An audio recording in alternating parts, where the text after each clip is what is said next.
أعزائي مشاهدي قناة مودرن سبورت في كل مكان، السلام عليكم ورحمة الله وبركاته، وأسعد الله مساءكم بكل خير. هذه تحياتي مصطفى الكيلاني. وقبل أن أنتقل إلى استاد القاهرة خالص التحيات أيضا إلى الكوكبة والصحبة الجميلة باستوديو استاد مصر في صحبة الزميل الإعلامي الكبير الكابتن مدحت شلبي، الدكتور طه اسماعيل أستاذ كرة القدم وشيخ المحللين ونجم مصر والنادي الأهلي، وتريزور الكرة المصرية والغزال الأسمر كابتن إبراهيم يوسف نجم مصر ونادي الزمالك، والزميل العزيز الكابتن هيثم فاروق نجم مصر والنادي الأولمبي وكمبيوتر مودرن سبورت. استاد القاهرة الدولي بيستعد النهاردة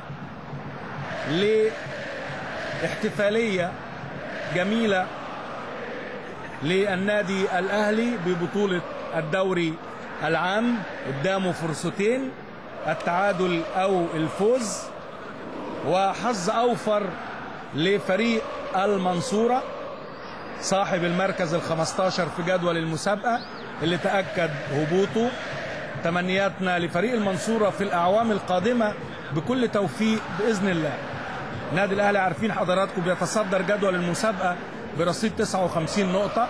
قدام حضراتكم محمد عبد القادر مرسي ومعاه أحمد حلمي وتحسين أبو السادات والحكم الرابع أسامة أنور. جماهير النادي الأهلي استاد القاهرة، رغم ان انا كنت متوقع ان الملعب هيتملي اكتر من كده من جماهير النادي الاهلي، انما يمكن الجمهور شوية زعلان. احمد حسن وعدوي عاكف، لقطة كده مع بشير التبعي بقى بيحمس زمايله. هو ابن محافظة الدقهلية وخد مشوار كبير مع نادي الزمالك واحترف في تركيا ورجع على المنصورة. وادي فريق النادي الاهلي طبعا، وتحية كبيرة جدا من جماهير النادي الاهلي اللي حاضرة في استاد القاهرة النهاردة. مخرجنا اللي في الملعب الزميل المخرج المبدع محمد نصر الدين، تمنياتنا ليه بكل توفيق. ومعانا هنا في الاستوديو برضو الزميل وائل البهنساوي. كل التمنيات الطيبة للاعبي الفرقتين ولطاقم التحكيم النهاردة، ونشوف جولة حلوة من الفرقتين نستمتع. النادي الاهلي طبعا يهمه يحسم اللقاء زي ما قلت لحضراتكم، قدامه فرصتين، اما الفوز واما التعادل.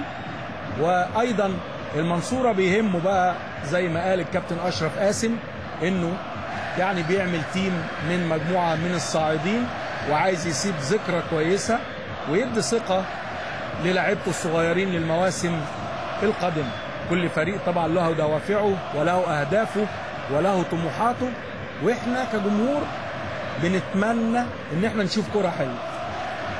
جماهير النادي الأهلي طبعا ولحظة